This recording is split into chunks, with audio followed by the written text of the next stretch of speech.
Did your parents go to college? No. No, my father went to night school to learn how to be a tool and die maker for about a year or so, but most of that was done when he was in high school. Yeah. So you enter RIT as an 18-year-old then? I had just turned 17. Oh my gosh. Yeah. Just turned 17. Did you live at home or did you stay on campus? Oh, no, I lived at home. Yeah, that's the only way you could do it in those days. And, I commuted by bus. Or after I was there for a while, there were students that lived out that way that actually had to go past our house. So I'd get a ride home with them or something like that a lot of times. I know I did that with my friend Fran, who we lost a couple of years ago in a tragic accident. But because he lived out in the town of Albion, quite a ways away. And some other guys that I'd pay for a ride. But no, it's, there was buses that were quite useful.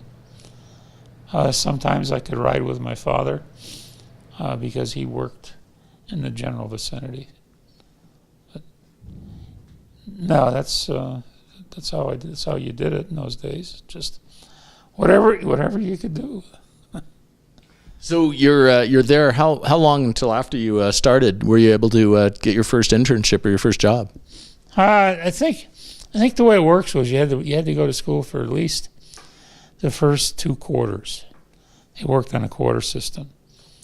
So in those days, so we went to school for the first 2 quarters, and then after that, we went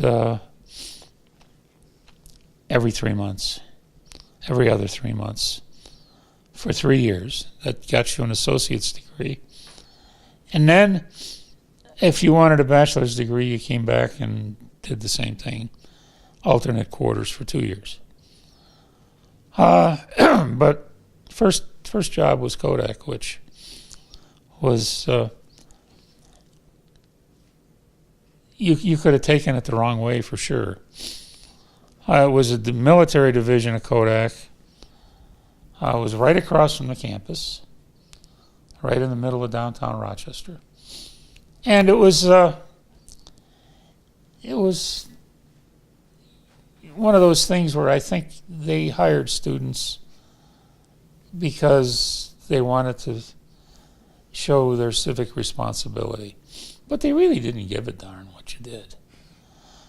You showed up, but actually nobody did anyway. They gave me a badge, and I showed up in the engineering department. And the guy I worked for was a neighbor of my parents. Ostensibly, he was an engineer, department manager. But what they were doing there was they were making the proximity fuses for the Sidewinder missile. Okay. Which was, and of course in those days it was all little bitty miniature tubes and cordwood style packaging and all kinds of goofy things like that. So this is what, 1956 or so? 1956, right. Yeah, but I started, the school was 55, so it's 56 I started at Kodak. Yeah. And we had, I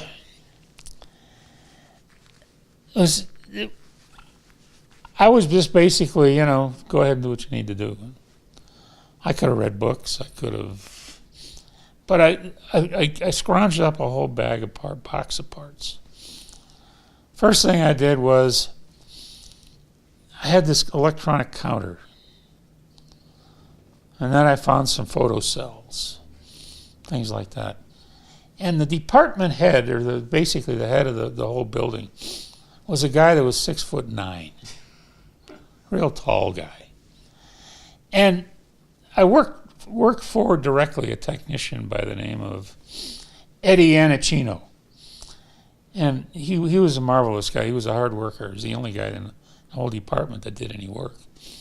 And he he and I were talking one day, and I said, this guy walked through, and he turns around and he says, I haven't seen him here in a year.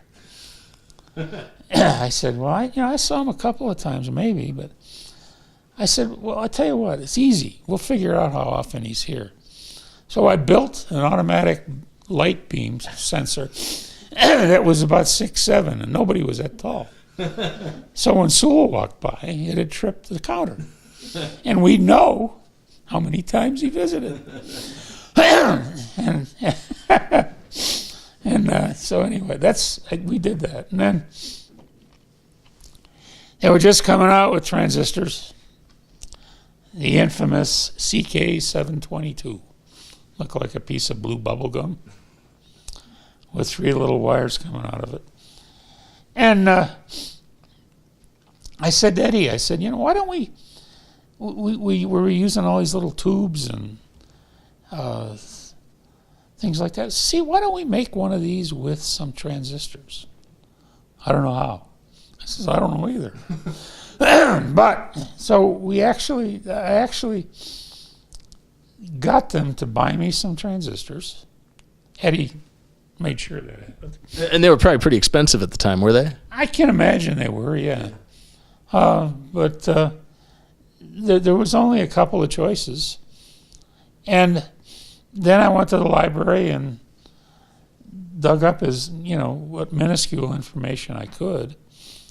And basically equated the transistors to tube theory, and we basically made a solid-state Sidewinder fuse that worked. And it's amazing, but all the people that took credit for it, and it was sort of an interesting, just an interesting sidelight to it. But Kodak was. It was an interesting lesson in how things were done in those days, because they were all cost-plus contracts. So the more people you could pile into the job, the more money you could charge, the more money you made. And, that was the norm in those days. It's amazing how, a lot of things got done, yes, no question, but not very efficiently. So did the solid-state proximity fuse, did it go into, switch go into production then? I don't know. I think ultimately it probably did with some improvements, but I didn't stick around that long.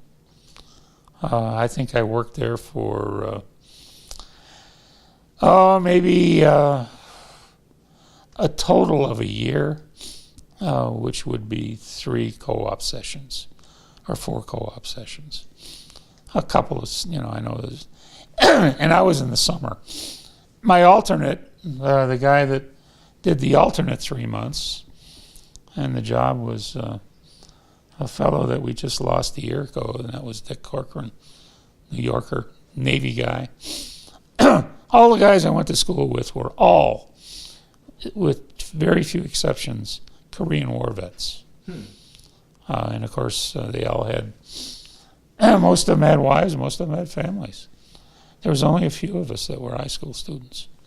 Well, so you were palling around with older people even then, huh? Yeah, you get to, I got to learn a little bit more about life, and I got to show them things that, they hadn't done in 4 years, math and things like that. So I worked with them, and they were always decent. It was a marvelous relationship with all of them, everyone.